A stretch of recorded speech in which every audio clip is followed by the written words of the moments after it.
Hello, I've just come back from church and I want to share with you a lesson that I was reminded of in church today. I call it the power of your people. The power of your people. It's a great lesson for those of us who are marketing people, those of us who run campaigns, and I want us to just learn a few things today. Now, in church today, there was a congregation of about 3,000 people. Yes, I said 3,000. And about 80 to 90% of the congregation, everybody was wearing a t-shirt that was designed to announce the coming of a church event. For me, that was powerful. To look through the congregation, to look through people walking at the car park, mingling and engaging with each other, and see what I call a sea of people in t-shirts that had this particular inscription announcing the church event, for me was powerful. And I wanted to learn from that. You see, what churches have is a loyal congregation.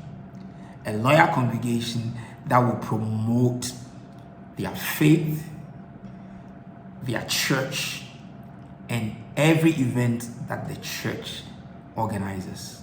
And that's what I saw today. See, pastors have been able to engage and leverage the power of their members such that they are their foot soldiers, they are their evangelists, they are their ambassadors on the street. And that's what scripture tells us anyway. Jesus sent us out to go and witness to the nations and win them. And that's what churches are doing. So I want us to learn from that. You see, what churches are built is what I call a movement that drives the faith, a movement that drives the church, a movement that drives church events. And it's a powerful army of brand evangelists and advocates. As marketing people and brand owners or political campaign managers or whatever you are involved in, we spend a lot of money to reach people, to engage them and get our message heard, hoping to convert them to our cause or convert them to our brand, to convert them to buy our products and services. And often, a lot of this money doesn't even yield any results. It's expensive anyway. But when you look at a church, once the people have bought the message, they drive the message, they do the invitation, they tell the story. And let me tell you this, what's even amazing is the fact that all the people that were wearing the t-shirt today paid for the t-shirt themselves. They were not given. They paid for it and they happily did so. Not just the t-shirts, but when I would look through the car park as well, I saw stickers on people's cars announcing this event. That's powerful. For me, that's a lesson that as brand managers, as marketing people, as business people, we need to learn. Okay. So who can you leverage to build your brand? Because you may not have that, you're not a church, but one, as an organization, you have staff, you have employees. Have you considered tapping into the power of these people to build your brand, to grow your organization, to promote your event? It's about time you did that. You see, if you think about it, in a digital age, everyone with a smartphone has a platform. That means they can tell a story. They can share any content. And not only that, they've got an audience. They have people that follow them. They belong to groups. So they have a network as well. They've got reach, they've got influence, and they can make an impact. And for me, that's important. What we need to do is to leverage the power of these people, our staff, our employees, and our key stakeholders in-house. Let me even add our loyal customers, our repeat buyers. Let me even add them. People who have tasted and can testify of our brand, of our organization. Let's leverage the power that these people have. And let's just look at just online. All it takes is to encourage them and give them the power and the ability and the enablement to go out there and tell your story to their audience on their platforms. And that's free. You don't have to pay them. There are some that, I've often advocated that you need to engage and pay for. Let me explain that part. See, today there are some of your staff, some of your employees who are influencers for various brands. They've got huge audience. Some have millions, some have hundreds of thousands of followers, some have great engagement online.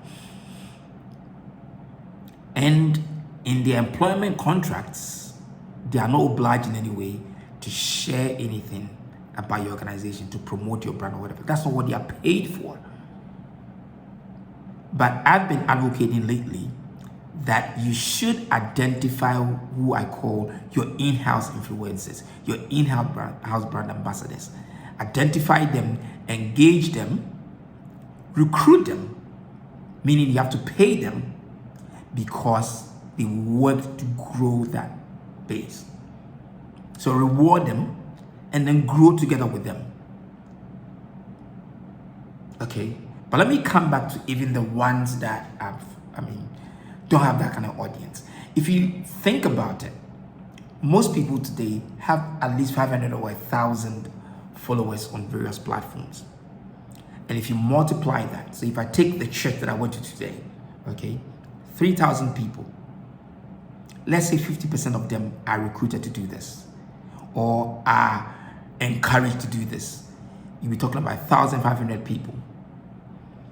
And if each one of them has 1,000 followers across board on all their platforms, WhatsApp, Facebook, Instagram, X now, formerly known as Twitter, all sorts of platforms.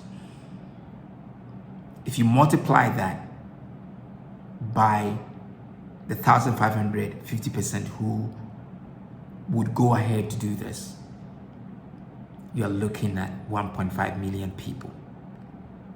So you're going to be reaching 1.5 million people. And that's powerful. 1.5 million people without paying a dime. And think about the multiplier effect. Think about the viral impact. Because all the people that they share the message with, if you have a good strategy and the content of the message that they are sharing is compelling, these people will also go on to share the message. So there's a ripple effect. So it grows from 1 million to 2 million to 5 million, and it keeps growing. And that's powerful. And it's all free. That's what I want you to think about. Whether you're a politician or you are a marketing person, a business owner, whatever campaign you're running, think about tapping into the power of your people. Okay? For me, it's very, very important, and we need to learn these lessons. So how do you do that? I've got 3 simple steps. Engage them. See, there are a lot of people who have this power and can do this, but until you engage them and guide them, they are not prompted to do that. They don't do that instinctively. So you need to engage them. Encourage them to jump onto this, that there's something they can do. There's something they can do to help build this brand, to help run this campaign, to help deliver this success. So engage them. Speak to them. Engage them. Inform and educate them. That's very, very important. because I've seen that sometimes people, out of enthusiasm and out of exuberance, will go out there to want to share a lot of content, write a lot of things, but not everything is accurate. And in a world where misinformation runs faster than the truth, the untruth runs faster than the truth, you need to make sure that they are communicating the right message and the right perception is maintained. So educate them, inform them, tell them about the things that they can do, guide them, give them examples. I'll give you this example. Imagine if the preacher in church today had paused 1 minute and said, everybody take out your phone. If you're on Twitter, Facebook, wherever, just tweet this line. The name is Jesus. Just 10 seconds. Everybody tweet out this or share this content. The name is Jesus. Imagine how many people would hear that. And after they've done that, just tell them, throughout the sermon, I want you to listen, but I want you also to do one thing for me. Write down a message you want the people you love to hear. Just one sentence. When you finish writing that, post that on your platform. Imagine that. If you add a hashtag to it, so that you can be able to see the thread of everything that's shared. And you can also, if the hashtag is unique, you can be able to tell where this hashtag is from. You're able to drive the conversation. And that's powerful. So first, engage them, inform them, and then empower them. Give them the tools that they need to be able to do this. If it means printing t-shirts, if it means printing stickers, if it means organizing events, if it means so that you can capture the content, if it means doing short videos, doing reels, all those things that people can share as content, if it means doing those things, if it means doing creatives that they can use as their profile picture to put on their status, all these things, create them and give them to your audience as a starter. You're not asking them to stop there. But for those who are not creative or cannot write on their own, cannot create on their own, you're giving them something to share. Okay? That's powerful. Now, everybody's looking to trend today. Tell me if this will not trend. Okay? So 3 things. Engage them. Okay? Inform and educate them. And then empower them to get out there to drive your message. Okay? So just finally, some examples of things that they can share on their own. They can share testimonials. Now, in a big church, not everybody gets a chance to share their testimony. But they don't have to share their testimony only in church. They can share their testimony online to their audience. By saying, Jesus saved me. I have a miracle. I have a testimony. I'm healed. Those are powerful messages, powerful testimonies that generate conversation that you can drive to the message of the church. So that's powerful. And they can create this on their own. Like I said, you only need to engage and inform and educate them. They can create social media content.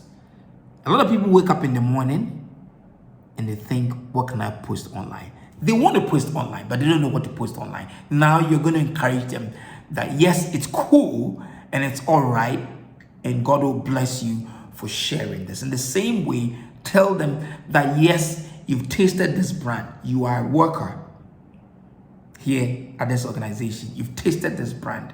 You've tasted this business. You have a story to tell about this brand. Whether it's a tomato paste, whether it's rice or whatever brand that you work for, tell them that you've tasted it, you have a story to tell about it. Go out there and tell that story to your people.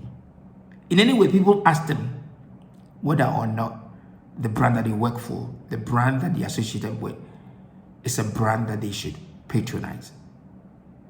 So why not encourage them to do that? And where possible, if they have the audience, as a brand owner, give them samples, give them testers, give them merchandise to give away to their audience.